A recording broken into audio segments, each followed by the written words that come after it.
Welcome, everyone, to another episode of Taking Up Space, a Michelle A. Mere podcast. Always excited about coming forward, y'all. Today's no different. Today, I want to come with I got two parts going on today for you. The first is just a motivational word to tell you, continue to have the audacity to dream, y'all. Don't let the stuff of life stifle you and prevent you from dreaming your dream. I'm here to tell you, it's been over the last 3 or 4 years for me personally that just consistent things back to back have come upon me in my life and have really diverted my attention off of dreaming and building my tomorrow by way of my imagination, just so that I could focus my attention on all the chaos and all the confusion that was going on at the time. I went from a dreamer to a farmer. I was in this farming mode where I was managing. I wasn't planting any real crops. I was just managing and watering what remained after whatever storm came in my life at that time. And it's as if I had gotten accustomed to it. Yesterday, or actually, I'll just say for the last 3 or 4 days, I have begun to dream and to expand my thinking into creating possibilities for myself, just vivid possibilities, all kinds. And I realized that I hadn't been in that place in a long time. It's as if I stepped back into an old space that I once lived in, but I was away for a long season. And initially, I jumped back into my role. I knew exactly what to do. I began doing and imagining and looking into things with wonder and fascination, as I normally would do. And then yesterday, did that for about 2 or 3 days. And yesterday, I didn't do anything yesterday. Yesterday, I didn't create any content. I did nothing for the majority of the day. In the evening, I began creating some content or preparing some dialogue to expound upon. But during the entire day, I did nothing but imagined. Looked into things, fed my fascination on things, learned of new things with wonder and fascination. And it got to a certain point of the day yesterday that I started to notice this the night before, but really yesterday, that my thoughts would become negative. I would be inundated with these negative thoughts out of nowhere. Thoughts that were nowhere on my mind. Thoughts of things that I have no reason to even think of. And I had to immediately, once I realized, because once a thought comes upon you, you guys, it's like, it captures you and it pulls you into it. And before you realize it, you're pulled into this thought. But before I allowed it to completely pull me in, I stopped it and I changed the pattern of the thought. The thought was negative and I changed it to something that was extremely beautiful and positive. And it took a lot of will to do it. It was a struggle.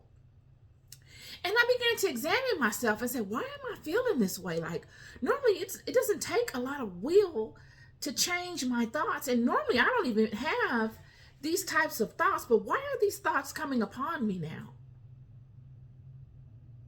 And I began to realize that these thoughts come from you. They come from me. They are defense mechanisms that our mind sets up to keep us in a state that we found rest in for an extended period of time. Surely they could come from outside sources as well, and I do believe that they do.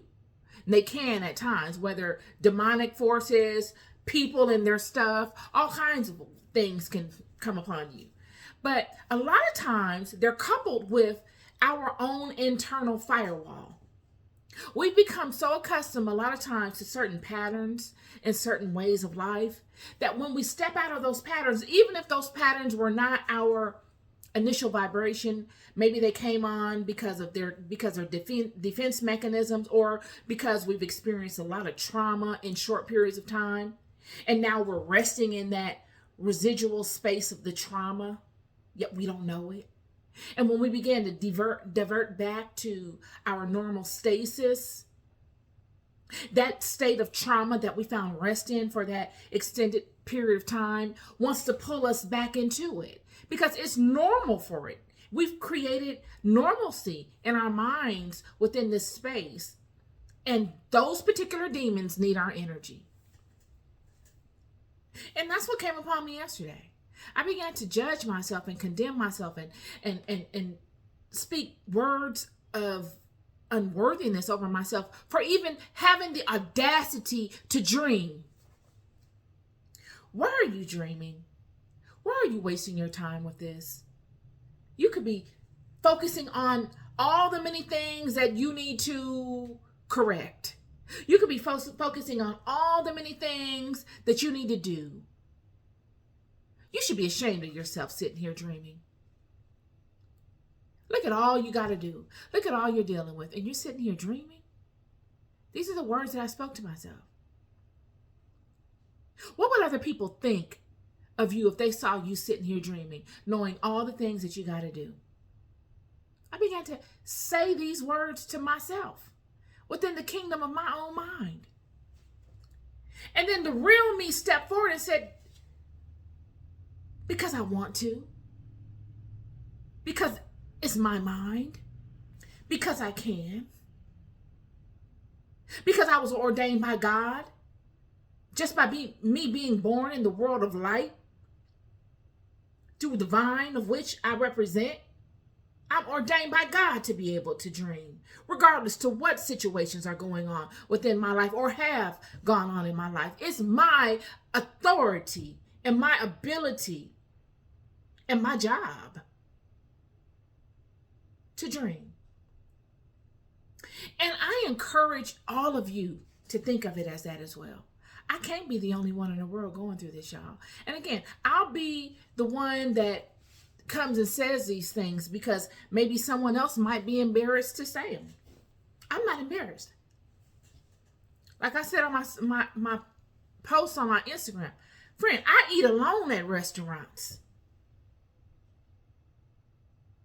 I don't have a problem with being looked at weird.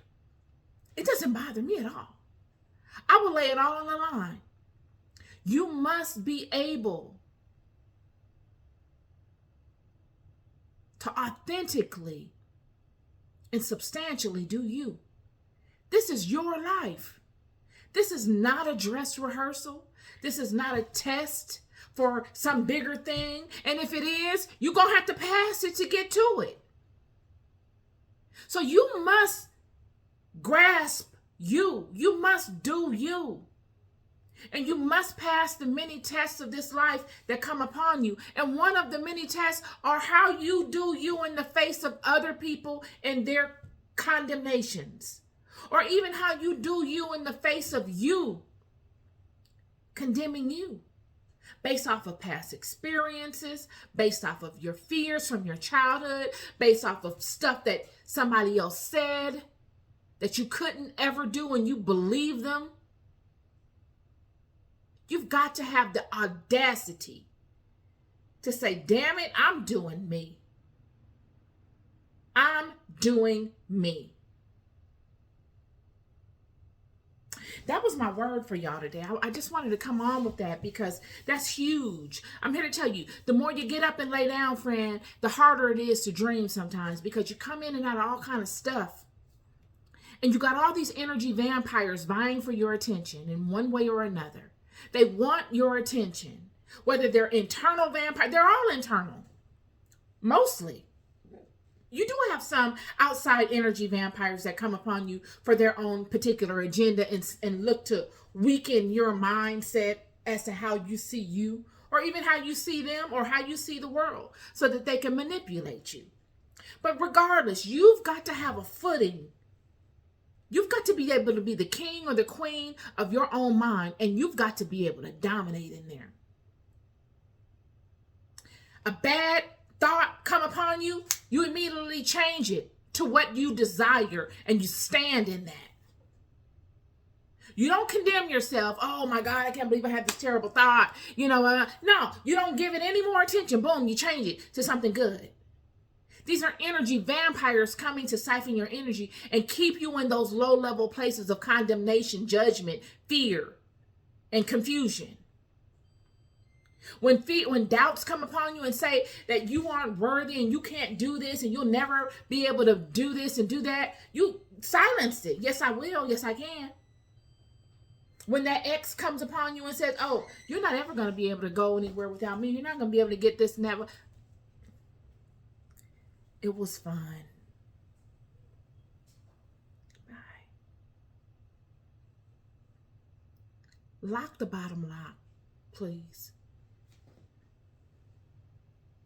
When that job, you lose that job and you feel like, wow, that was the best job I ever could have had. How am I going to get another one? Look at the economy. It's so many people, it's younger people applying. It's more people with degrees and specialties than me, and you're prettier and more in shape and all this and that. They don't have your sauce. They can be athletes, best shape, best physique, know all the people, have all the friends, have all the connections, but they don't have your light. They don't have your sauce. They need you. You'll be a blessing to them. And that's what's going to set you apart. Speak life over yourself. Always see yourself as a champion, because you are. And if you don't see yourself as a champion, friend, no one else could ever see you in such a way. You will see yourself as more of a champion than anybody else will in this life. Have the audacity to dream. Have the audacity to believe in yourself. Have the audacity to stand in the truth and the knowledge of the God within you and allow it to lead your life. That's my word for you today. Want to get on one other thing, y'all. I was talking to my cousin yesterday about this kind of stuff. We were talking about health and wellness. I know some things about health and wellness. I'm not a guru in anything, but I do know some knowledge on health and wellness practices, and I incorporate them. It's just been over the last 3 or 4 years that I've gotten completely discombobulated with it, friends, y'all. The storm has come upon me, and that health and wellness routine went right out the window. But you know what didn't go out the window? My spiritual relationship. That health and wellness went right out the window. Child, I would be so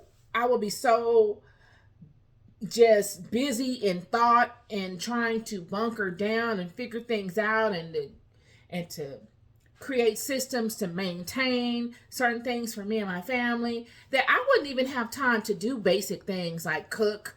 And I love to cook. Anybody know me know that I love to cook. I wouldn't even cook. My daughter, and I would pick her up from school and I'd be so tired by the time I picked her up, like, okay, what are we going to eat for dinner? Is it Popeyes? Is it Chick-fil-A? I mean, Subway? What are we doing? And so I went through that whole, situation. I went through the whole situation of, sitting outside on the patio, looking over the city, drinking a bottle of wine or half a 6-pack of Heinekens or even a 6-pack. I have no lies for you. Friends, stuff will get so thick in your life, you will go there. And we all know there's no need to front. To some of y'all, that ain't nothing. Life had gotten like that for me.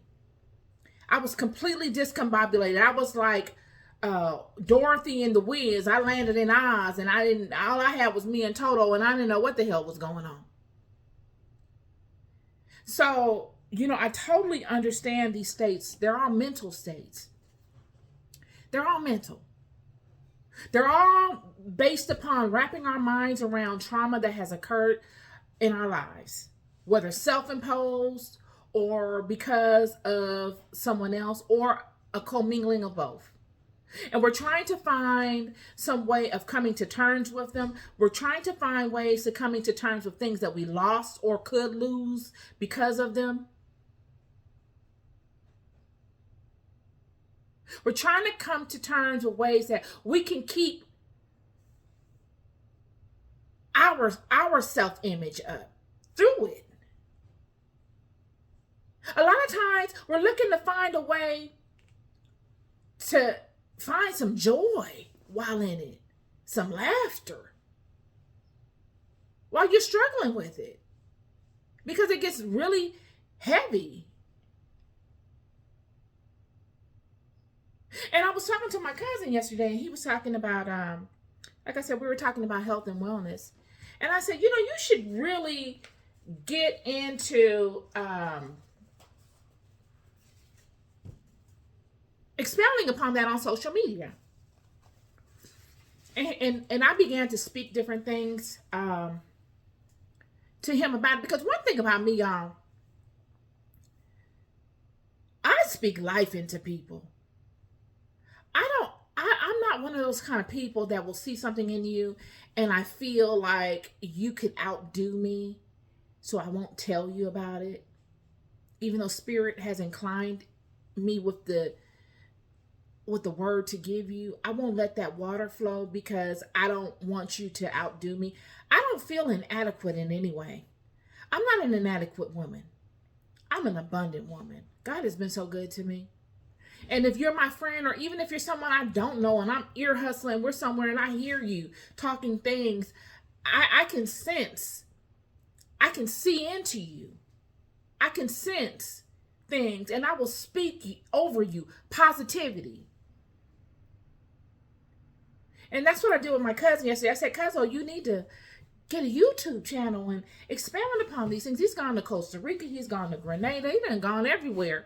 And he knows all this stuff. And I said, you should expound upon all of your experiences. One moment.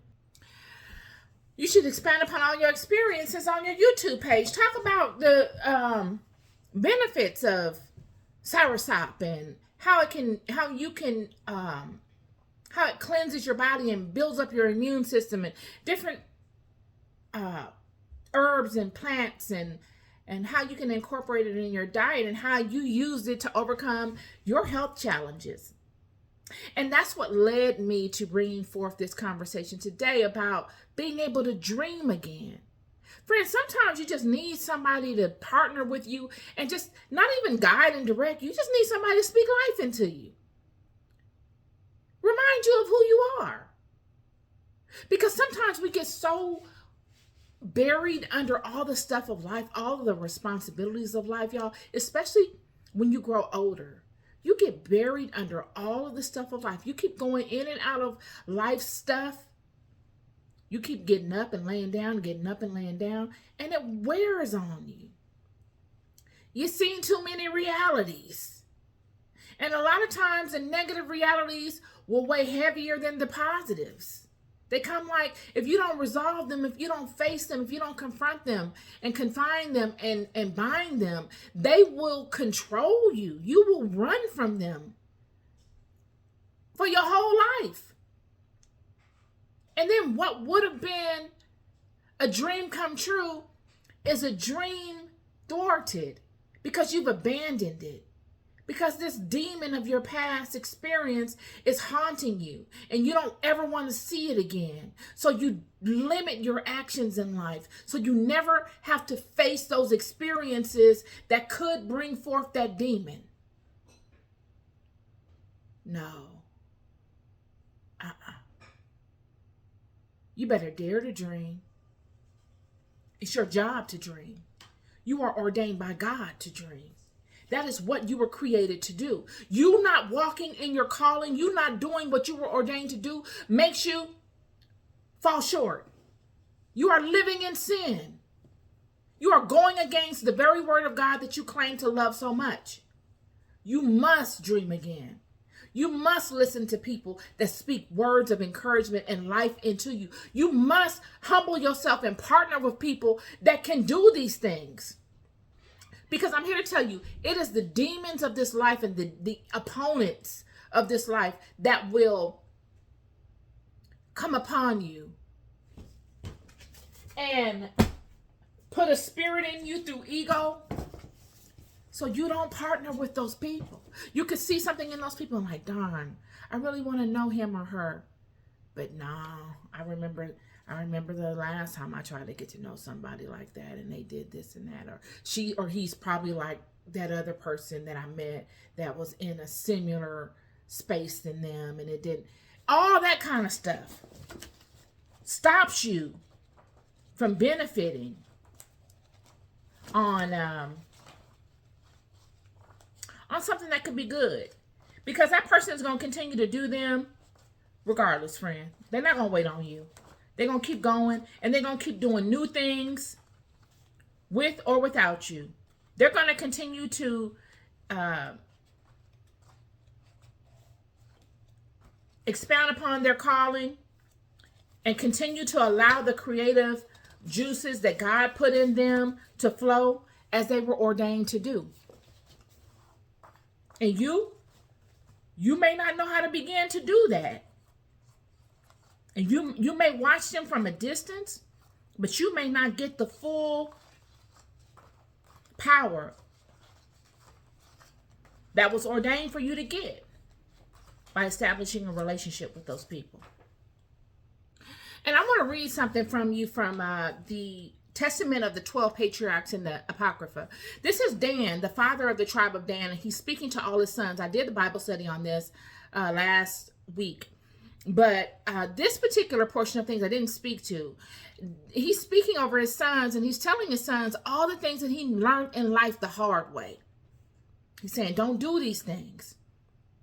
And one of them is what I just spoke to you. He says here in chapter 2, verse 2, for anger is blindness and does not permit one to see the face of any man with truth. For anger is blindness and does not permit one to see the face of any man with truth. For though it may be a father or a mother, he behaves toward them as enemies. Though it may be a brother, he does not know him. Though it may be a prophet of the Lord, he disobeys him. Though a righteous man, he does not regard him. Though a friend, he does not acknowledge him. For the spirit of anger encompasses him with the net of deceit. The spirit of anger covers him with the net of deceit. He's being lied to. His eyes are lying to him. All because of anger. And blinds his eyes. And through lying darkens his mind. And he gives him its own peculiar vision. He's saying all these things, he's being blinded, he's being lied to, and he's seeing things falsely.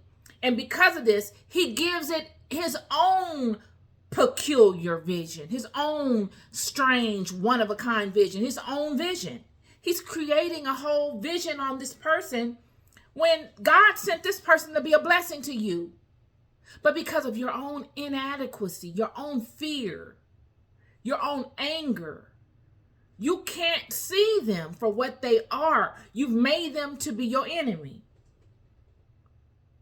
And with which encompasses it his eyes, with hatred of heart, so as to be envious of his brother. It all boils down to envy. Instead of partnering up, you rather be silently envy us.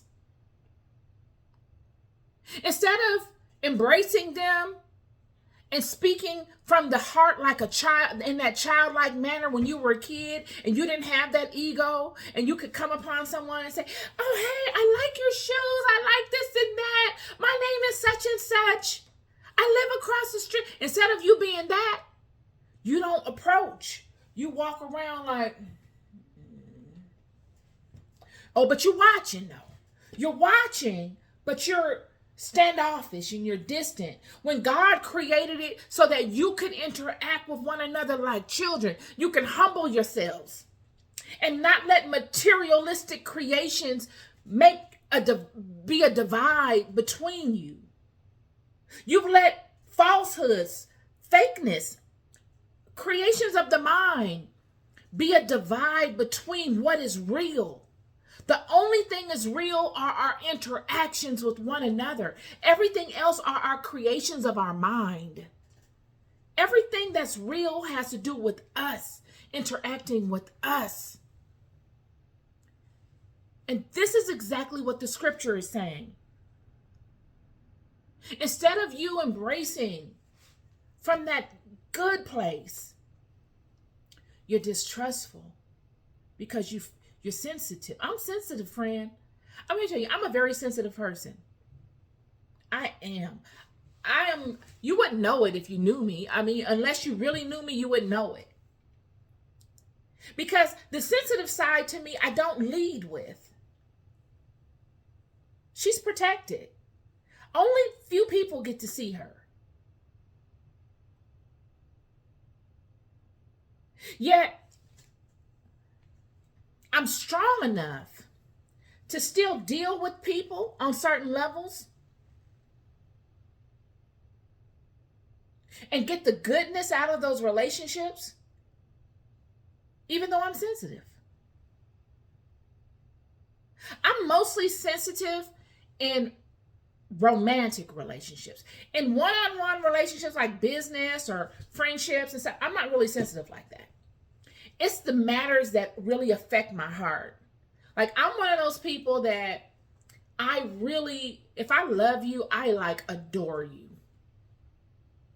So, and I've never been the girl that just I would date you and then, okay, we broke up and then next week I'm dating somebody. I wasn't her. I just wasn't her. I don't even know how to do that. I just don't like anybody. So I understand what it's like to be, sensitive. But you've got to get to a place where you can still be sensitive and have that level of vulnerability, but don't let it control you. You still get the most out of life. It just may take a special kind of person to come into your solar system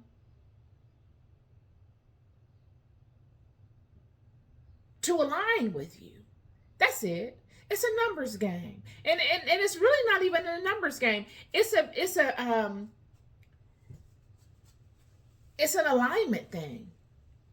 So it's going to be more downtime than uptime, and that's okay. You just got to be busy doing other things that make you very, very happy. But the moral of the story is, friends, is that we're all 1 or 2 degrees away from separation. And there are people in your lives that God has sent in your life for a purpose, friend. And it's up to you to accept them for who they are, instead of creating these facades and all of these different storylines and lies and deceits surrounding them to legitimize your inadequacies.